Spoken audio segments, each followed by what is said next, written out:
Okay, today we're going to look at some other stuff integrals can do, and one thing it can do is find volumes. We've looked at how you can find area under a curve, such as the one on the screen here, and how you do that is you would take your function here, which would be that function square root of x, and we know then we integrate from 0 to 1 of whatever that height is times the distance, and then you would get the area underneath it. Okay, what we're going to do is extend that into volume now. So what we're going to do is we're going to take that area and we're going to revolve it around the x-axis. And when you would do that, that would carve out a three-dimensional shape that would have volume. So what we're going to do is we're going to think of this as a bunch of these kind of two-dimensional areas, and if we would take all those areas and do them from one location to the other here, it would form a three-dimensional shape. So if we can take all these little circles and this volume thing, they call those disks. If we would take all those disks and find and add up all the areas of those would end up being a three-dimensional shape or volume. And so what we're going to do is, to find this volume, what we're going to do is integrate the area of a circle. And how do you find area of a circle? Well, you do pi times the radius of that circle squared. And we're going to integrate that from the starting to ending point with respect to the x-axis, because we're rotating it around the x-axis. Now, thing is, we don't want radius in here. So what do we know the radius of this circle is going to be here? Well, that radius is just going to be the height under this function. So that's going to be whatever your function is would be the height. So what our equation turns into then is that volume from A to B here is going to be pi times your function, whatever that might be, squared dx. So if we take the areas, integrate all those areas of all these circles, imagine that there's all these discs here. Think of it like a deck of cards. You got all these little flat discs stacked on top of each other. If you integrate those, and remember, integration finds the sum, you find the sum of all those areas, now you got a three-dimensional shape. Here's kind of another look at that. So if you integrate the area of all these discs over an integral from A to B, you get the volume of the solid. And in this case, since our area ends up being area of a circle like we talked about, you're going to get this. So if you take the area of all these discs and integrate them from the start point to the end point, you'll come up with this three-dimensional shape. All right, so let's go back to that first thing. We're going to integrate this function square root of x over the interval from 0 to 1. And if we do that, we would spin it around the x-axis here, and then we should end up with this kind of bowl type shape down here. So let's see if we can set up our volume integral. So volume is going to be the integral from 0 to 1 of all these areas, and our area, since it's going to be a circle here, is going to be pi times our radius, which our radius here is going to be our function height of square root of x squared dx. And now if we integrate that, that should give us the volume of this three-dimensional shape down here. So one thing we can do, since this pi right here is a constant, we should be able to pull that out of our integral. So let's pull the pi out. And let's also simplify this function here squared. If we get square root of x squared, that would simplify to just x. So now let's integrate that. Let's find the antiderivative. So the antiderivative of that would be x squared we want to plug in both 0 and 1 here. So now we get pi times, if we plug in 1, that's going to be 1 squared minus plug in 0, that's 0 squared, which is a 0. So, oh, sorry, one thing on our antiderivative, I forgot the reciprocal there. And so we have combine those two constants of pi over 2. So now if we do 1 squared minus 0 squared, that's just 1. So it looks like the volume of this is just going to come out to be pi over 2 units cubed. Whatever the units of this might be. Okay, so that is the process of finding volume of one of these shapes.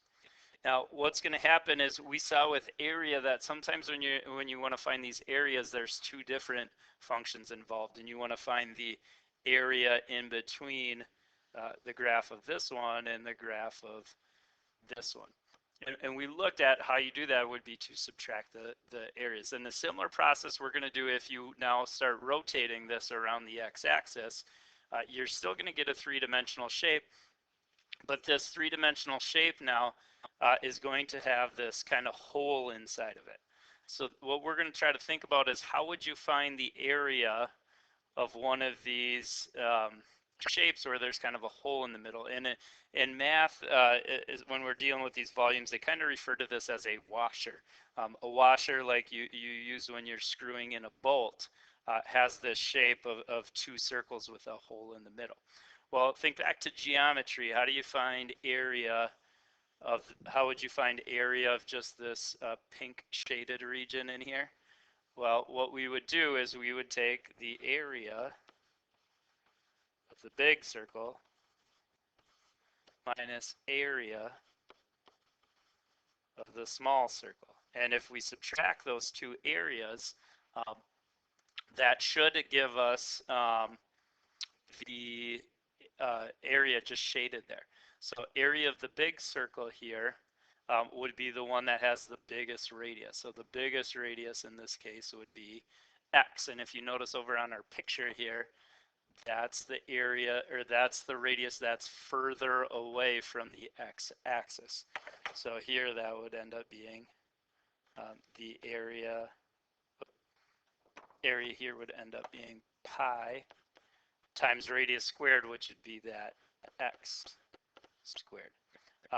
The area of the smaller one would be the inside radius, the smaller radius, which here is x squared. And again, if you notice at the picture, that's the radius that's closer to the x-axis there of x squared.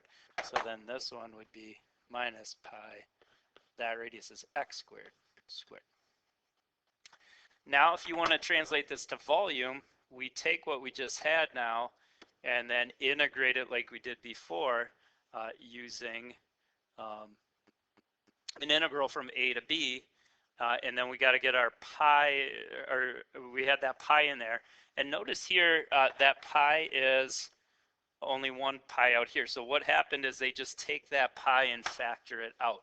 So since both of these two have a pi there, we could factor the pi out, and then it just becomes this radius squared minus this radius squared. So you can factor that pi out since both of those have a pi. And so you end up being, it ends up being this equation. But basically you just got to think about it as pi r squared minus pi r squared, where this is the larger radius and this is the smaller radius, the one closer to the x-axis. All right, let's see if we can translate that and find this volume now. So same, we're gonna take a look now at this picture here and see if we can find that one out. The same, similar one to what we were. Actually, let's do this one first. What is this one going to be? So starting out here, we want to find what those radiuses were, and we had them already. This one's going to be the one further away here is x. So this is going to end up being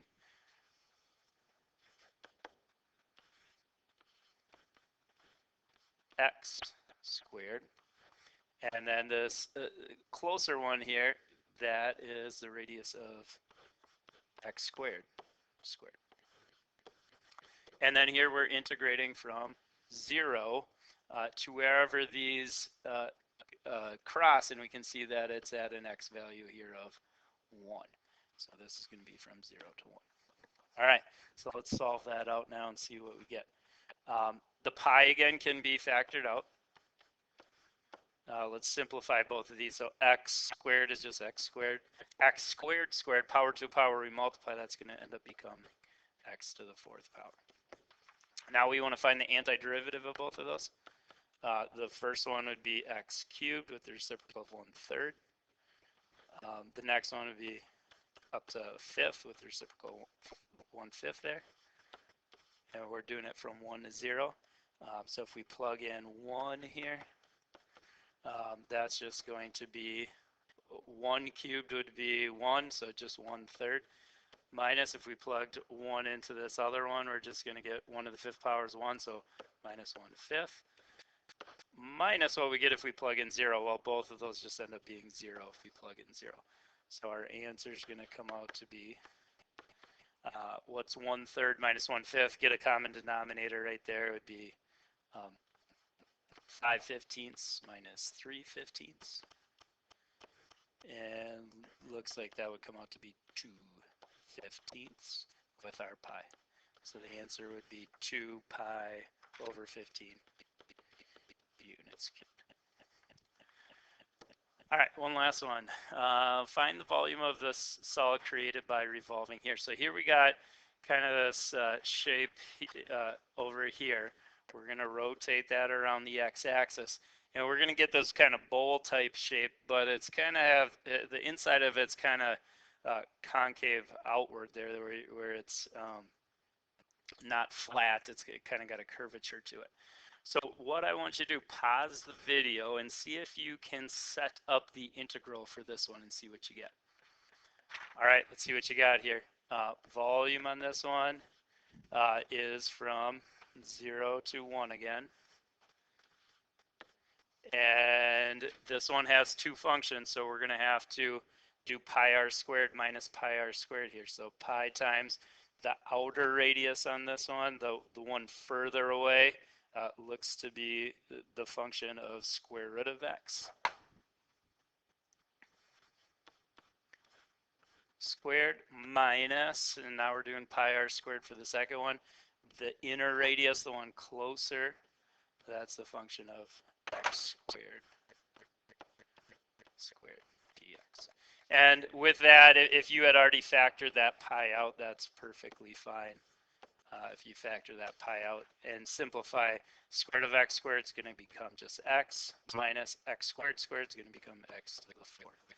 So that should have been the integral that you got. All right, let's see what we get when we solve it now.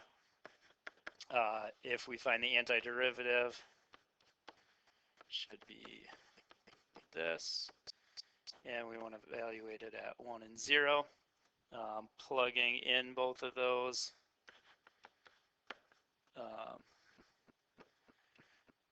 we're going to get 1/2 then minus 1/5, and if we plug in 0, it's just going to be 0 for both. And getting a common denominator of 10, that's going to be 5/10 minus 2/10, and that's going to leave us with 3/10 with our pi multiplied to it. So that would be the answer in whatever the units are cubed.